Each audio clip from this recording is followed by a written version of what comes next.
Hello good evening everybody. जैसा कि आपको पता है कि आपका एग्जाम है 22 सितंबर को, तो उसी के लिए प्रैक्टिस सेट की सीरीज में आज का ये प्रैक्टिस सेट।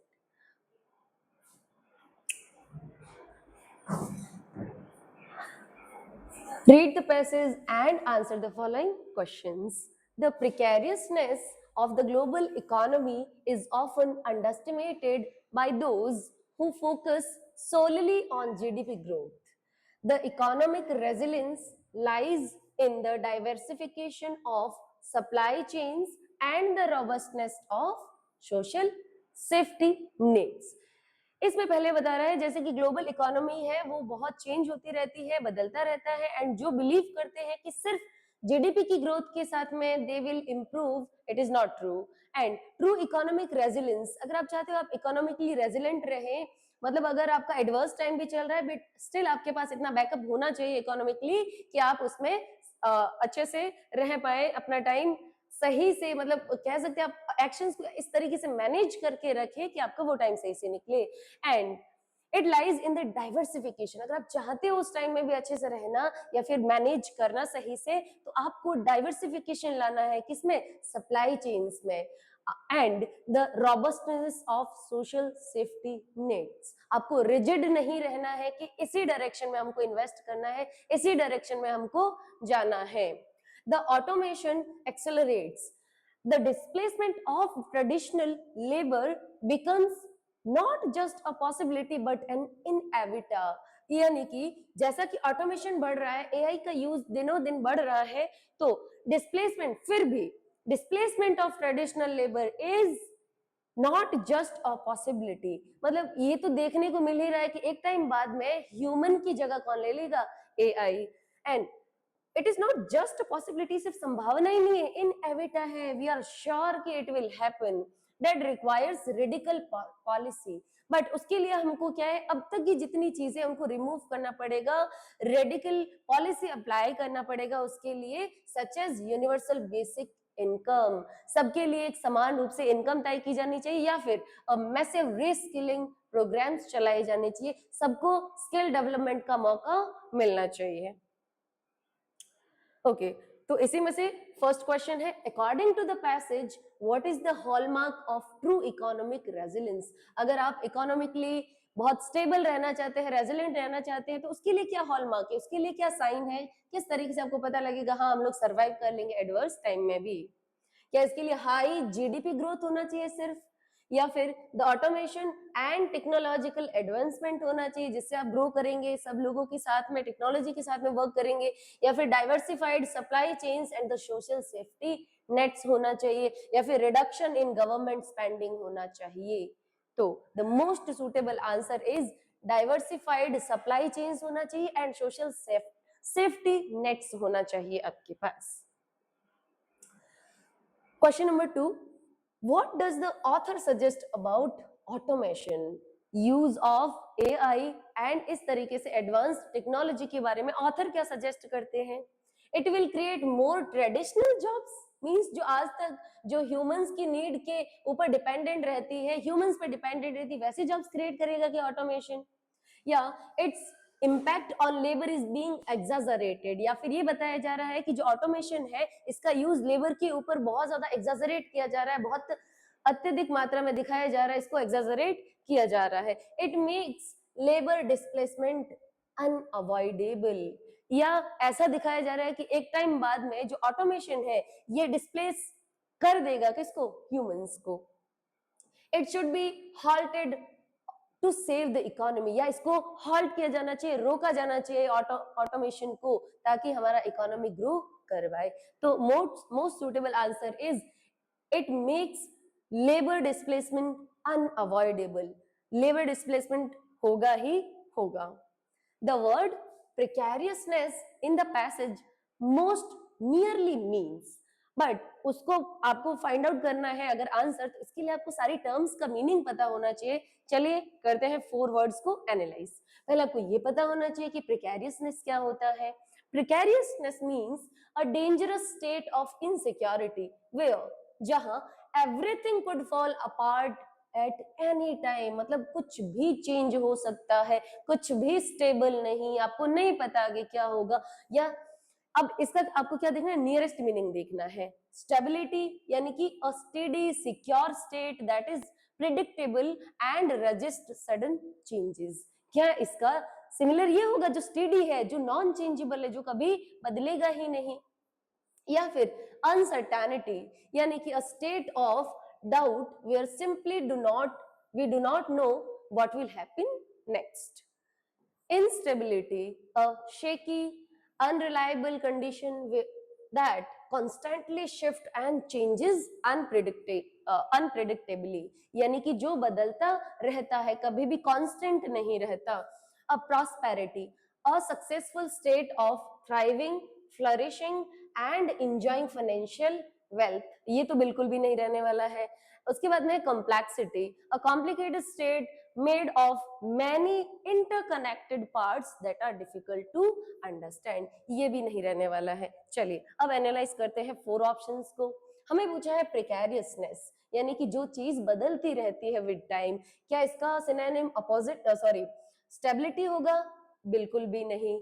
अनसर्टेनिटी या फिर इनस्टेबिलिटी यानी कि जो चीज कांस्टेंट नहीं रह रही है, चेंज हुई जा रही है। Prosperity and wealth and complexity तो बिल्कुल नहीं रहने वाला है। ऐसे अगर आप एलिमिनेट कर रहे हैं तो भी अपना मोस्ट सुटेबल आंसर रहने वाला option number B. Which radical policy is mentioned as a potential solution to labor displacement? ऐसी कौन सी पोटेंशियल सॉल्यूशन दिया गया है टू, जो कि मतलब इसको लेबर डिस्प्लेसमेंट को हटा देगा, रेडिकल पॉलिसी उसके लिए? तो क्या हो सकता है? क्या प्राइवेटाइजेशन ऑफ एजुकेशन, एजुकेशन को प्राइवेट बना दो? तो नहीं, बिल्कुल भी नहीं। या यूनिवर्सल बेसिक इनकम, या इंक्रीजिंग इंपोर्ट टैरिफ्स, ये तो बिल्कुल नहीं होगा। एंड स्टैंडर्डाइजिंग जीडीपी मैट्रिक्स, ये भी नहीं रहने वाला है। तो ऑप्शन नंबर बी रहने वाला है correct answer. Universal basic income is the radical policy which is mentioned as a potential solution to labor displacement. Choose the most appropriate synonym. अब पहले वर्ड देखना है, exacerbate, एंड ये जो ऑप्शंस है जैसे कि एलिवेट हो गया, वर्सन हो गया, एमेलियरेट हो गया या प्लेकेट हो गया, इसका पहले आपको मीनिंग पता होना चाहिए, तभी जाकर आप एलिमिनेट कर पाएंगे या फिर डायरेक्ट आंसर को चूज कर पाएंगे। Exacerbate means to make bad problem or bad situation much worse, means खराब कंडीशन को और खराब कर देना। Elevate यानी कि to make pain, suffering or a problem less severe, यानी कि कोई बुरी चीज है, अगर आपको पेन फील और अगर आप सफर कर रहे हैं तो उसको थोड़ा कम कर देना, आपको रिलैक्स फील कराना। या वर्सन यानी कि और बुरा कर देना, to become or to make something worse in quality or condition। Ameliorate to make a bad or unpleasant situation better, उसको ठीक कर देना। Placate to make someone less angry or hostile by being kind or giving in। अगर आप किसी को अगर आप जैसे एग्जाजरबेट का मीन्स होता है टू मेक प्रॉब्लम वर्स, यानी कि और खराब कर देना, तो ऐसा कौन सा वर्ड है जो इसका सिमिलर मीनिंग दे रहा है? तो एग्जाजरबेट का मतलब था प्रॉब्लमेटिक सिचुएशन को और अधिक प्रॉब्लमेटिक बना देना।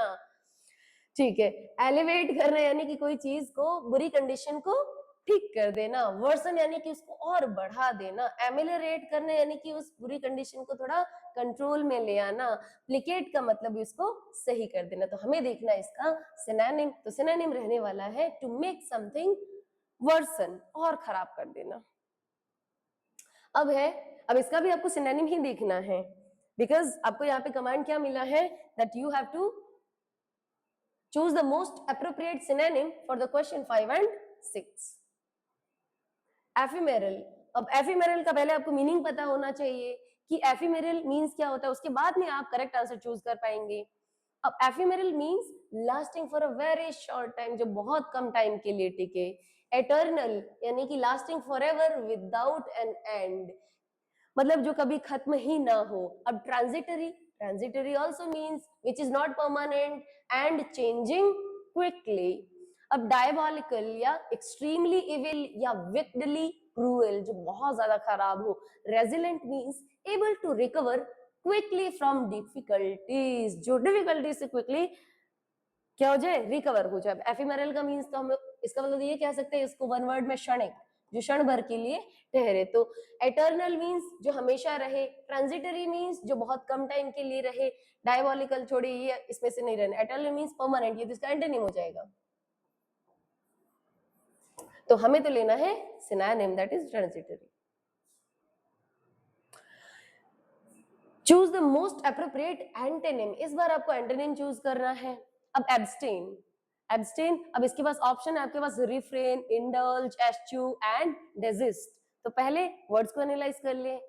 Abstain means formally choosing not to vote और नॉट टू डू समथिंग, यानी कि अगर आप कोई चीज नहीं करना चाहते, यानी कि आप उस चीज से बचना चाहते हैं, एब्सटेन करना चाहते हैं, रिफ्रेन करना चाहते हैं, तो हम लोग कह सकते हैं रिफ्रेन मीन्स भी क्या होता है, to stop yourself from doing an action, often a habit, कोई हैबिट को अगर आप गिव अप करना चाहते हो तो आप कह सकते हैं I am refraining this. Indulge, allowing yourself to enjoy something special और forbidden.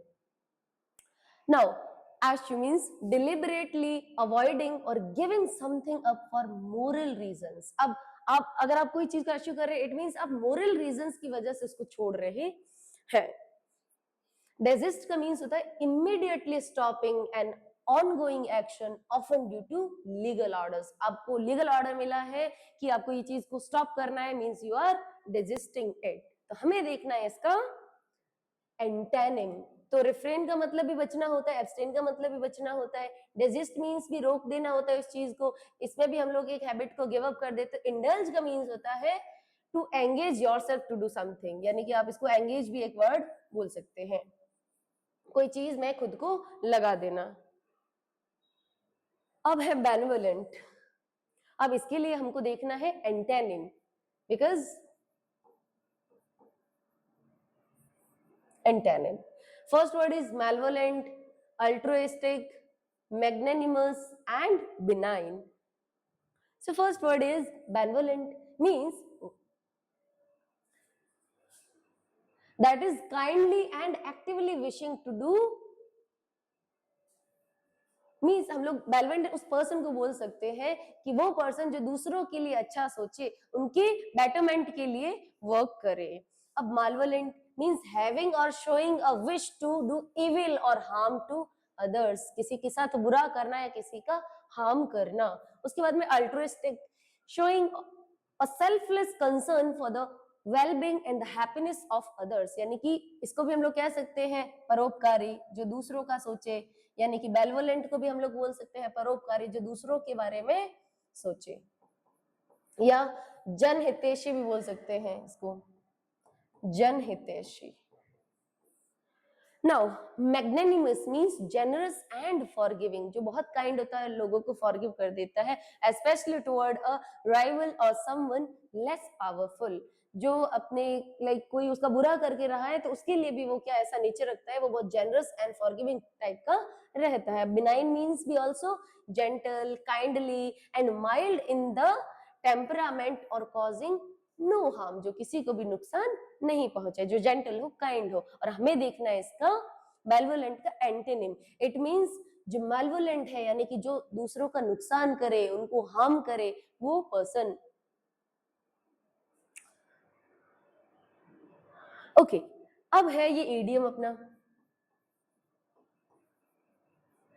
To leave someone in the lurch, यानी कि किसी को मुसीबत में छोड़ देना, प्रॉब्लमेटिक सिचुएशन में छोड़ देना। तो इसका मीनिंग क्या रहने वाला है?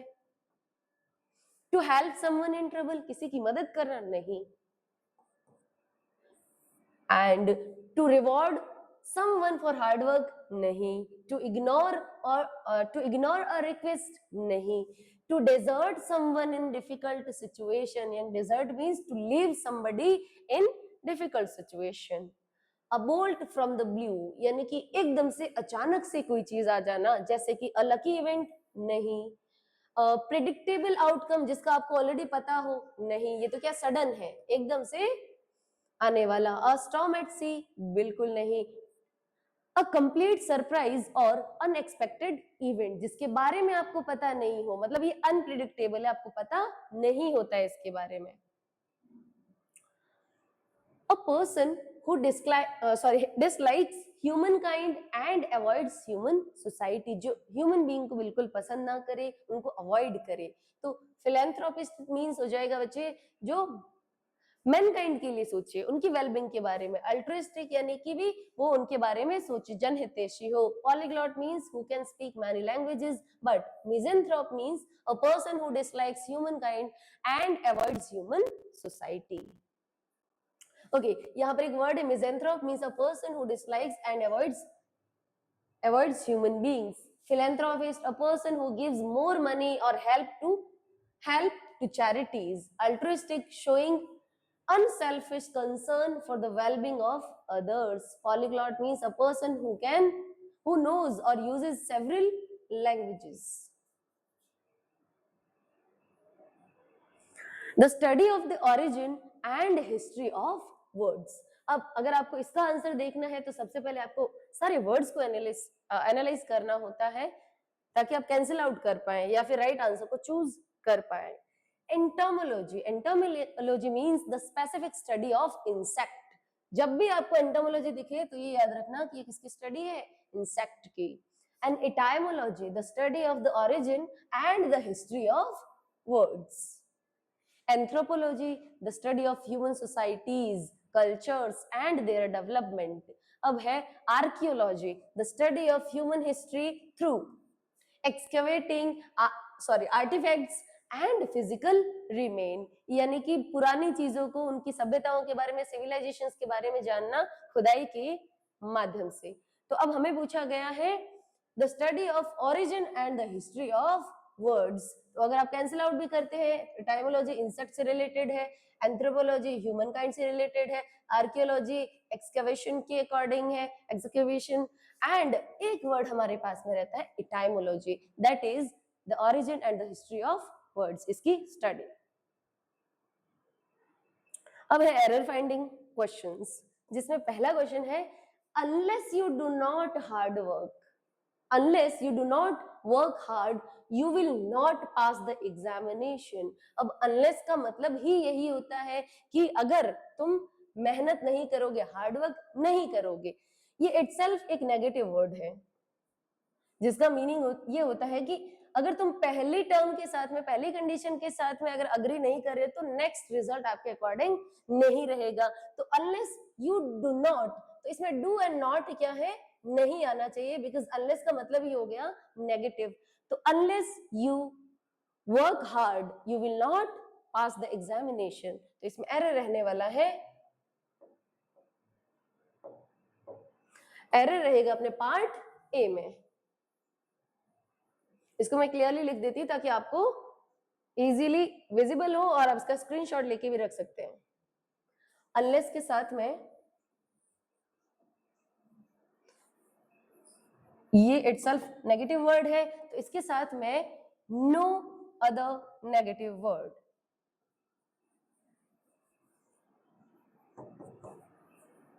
और कोई नेगेटिव वर्ड नहीं आ सकता, तो आप नो का यूज यहां पर नहीं करेंगे, डू नॉट नहीं यूज होगा। इसके अलावा बाकी सारा सही है, तो पार्ट ए में रहेगा एरर।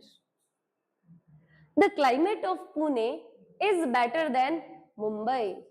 ये बता रहे हैं कि जो पुणे का क्लाइमेट है, पुणे का क्लाइमेट मुंबई से ज्यादा अच्छा है, या फिर होना ये चाहिए कि the climate of Pune is better than the climate of Mumbai. Climate को क्लाइमेट से कंपेयर किया जाना चाहिए, तो यहाँ पर रहेगा एरर सी पार्ट में, बिकॉज यहाँ पर क्या कर रहे हैं, पुणे का क्लाइमेट किससे कंपेयर किया जा रहा है, मुंबई से किया जा रहा है, जबकि होना चाहिए the climate of Pune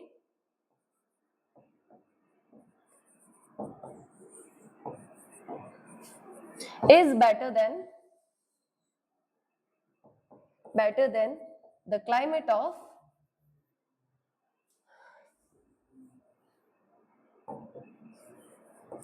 of Mumbai।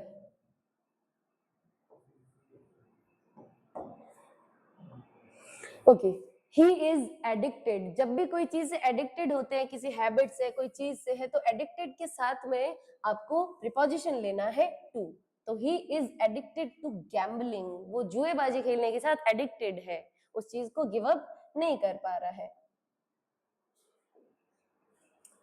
Hardly had I reached the station, अब यहां पर आपको क्या कंजक्शन लेना है कि उसके बाद वो ट्रेन लेफ्ट हो गई यानी वहां से चली गई, तो hardly had I reach the station when the train left.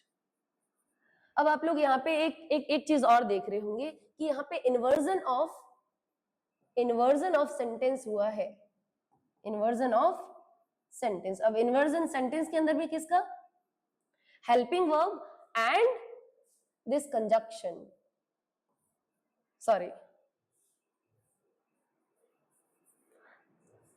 Helping verb and the subject, इन दोनों को हम लोगों ने क्या है इन्वर्स किया है, क्योंकि ये रूल होता है जब भी hardly and scarcely, hardly and scarcely और इसके अलावा नो सूनर, ये वर्ड्स आपको जहां पर भी दिखे इसके बाद में आपको एक चीज का ध्यान रखना है कि there should be inversion of helping verb and subject. Change the voice, the teacher is teaching the students, अब इसका आपको वॉइस चेंज करना है, तो वॉइस चेंज करना है तो सबसे पहले आपको इस टीचिंग का जो ऑब्जेक्ट है उसको फाइंड आउट करना है कि पढ़ाई का जो काम है किसके लिए हो रहा है, किसको पढ़ाया जा रहा है, तो द स्टूडेंट्स। अब आपको पता है कि ये प्रेजेंट, जब भी आपको इज एम आर दिखे तो इट मींस आपको समझ जाना है कि ये प्रेजेंट कॉन्टिन्यूअस का सेंटेंस है। अब प्रेजेंट कॉन्टिन्यूअस है बट ये जो इज है ये सेंटेंस का जो सब्जेक्ट है उसके अकॉर्डिंग यूज हुआ। अगर मैं यही बोलूं कि अब हमको इसका वॉइस बनाना है, पैसिव वॉइस बनाना है, तो पैसिव वॉइस में ऑब्जेक्ट पहले आएगा। अब अगर ऑब्जेक्ट प्लूरल है तो हमको उसके अकॉर्डिंग हेल्पिंग वर्ब यूज करना पड़ेगा। तो सबसे पहले हमको ये पता लगा कि हाँ द स्टूडेंट्स तो क्या है, ऑब्जेक्ट है। उसके बाद में क्या वर आ सकता है, क्योंकि वर तो पास्ट में यूज करते हैं हम लोग ये हेल्पिंग वर्ब, तो ये वाले ऑप्शन को आपको एलिमिनेट कर देना है, वर। And the students are being taught by the teacher, बाद में देखते हैं द स्टूडेंट्स हैव बीन, अब हैव बीन कहां से आ जाएगा इसमें, बिल्कुल भी नहीं होने वाला है ये, इस ऑप्शन को भी कट आउट कर देना है। The students are taught by the teacher, तो ये भी नहीं रहने वाला है, बिकॉज ये जो सेंटेंस है ये प्रेजेंट कॉन्टिन्यूअस में है। इट मींस हमको क्या लेना है, इज के साथ में, इज एम आर के साथ में बीइंग, उसके बाद में जो भी वर्ब है उसकी थर्ड फॉर्म, तो इसका ऑप्शन नंबर सी रहने वाला है, the students are being taught by the teacher. Since the narration, he said that I have been working since morning, मैं तो सुबह से काम कर रहा हूं, उसने ऐसा कहा था। अब इसका आपको नरेशन चेंज करना है, तो सिंपली अब अगर ये प्रेजेंट परफेक्ट कॉन्टिन्यूअस में है तो हमको इसको लेके जाना है पास्ट परफेक्ट कॉन्टिन्यूअस में। तो ही सेड दैट, यहां तक तो सबका सेम है, ही said that, he said that, he said that, he said that. अब उसके बाद में अगर ये हैव बीन है तो ये चेंज होगा हैड बीन में, तब आपको हैड बीन कहां पर देखना, हेड है तो इसको भी एलिमिनेट कर दो, हैज है इसको भी एलिमिनेट कर दो, एंड वाज वर्किंग एलिमिनेट कर दो, तो ऑप्शन नंबर सी बचता है, that is he said that he had been working since morning. Select the correctly spelled word, आपको मिलेनियम का करेक्ट स्पेलिंग चूज करना है, which means a period of 1000 years, a period of 1000 years, 1000 सालों की जो अवधि है उसके लिए इंग्लिश का एक वर्ड है मिलेनियम, इसमें से कौन सा करेक्टली स्पेल्ड वर्ड होने वाला है, तो इसमें आपको देखना है double N L and double N, कहां पर देखने को मिल रहा है, डबल एन, ये भी नहीं, ये नहीं, ये भी नहीं, ये भी नहीं, तो option number A is the correct answer. Improve the sentence, if I was you, हमको इसमें एरर फाइंड करना है, कहां पर इंप्रूवमेंट की नीड है, कहां पर इसको करेक्ट करने की जरूरत है। If I was you I would not accept the offer, अगर मैं तुम्हारी जगह होता तो मैं इस ऑफर को एक्सेप्ट नहीं करता। तो कभी भी इमेजिनरी सिचुएशन को बताने के लिए कभी हम लोग वॉज तो नहीं यूज करेंगे, वहां पर एक फिक्स रूल है, अगर आपको कुछ इमेजिन करना है जो रियलिटी नहीं बट आपको उसमें लेके चलना है तो हमेशा उसके साथ में वर ही यूज करना है। तो यहाँ पर क्या रेक्टिफाई करना पड़ेगा, इफ आई एम यू नहीं, if I had been you नहीं, no improvement is required, so if I were you, अगर मैं तुम्हारी जगह होता तो I would not accept this offer. Okay, तो ये थे आज के 20 क्वेश्चन इस प्रैक्टिस सेट के। इसी तरीके से प्रैक्टिस सेट अगर आप चाहते हैं या फिर किसी सब्जेक्ट स्पेसिफिक से अगर आप पीवाईक्यूज चाहते हैं तो कमेंट सेक्शन में बता सकते हैं। Thank you.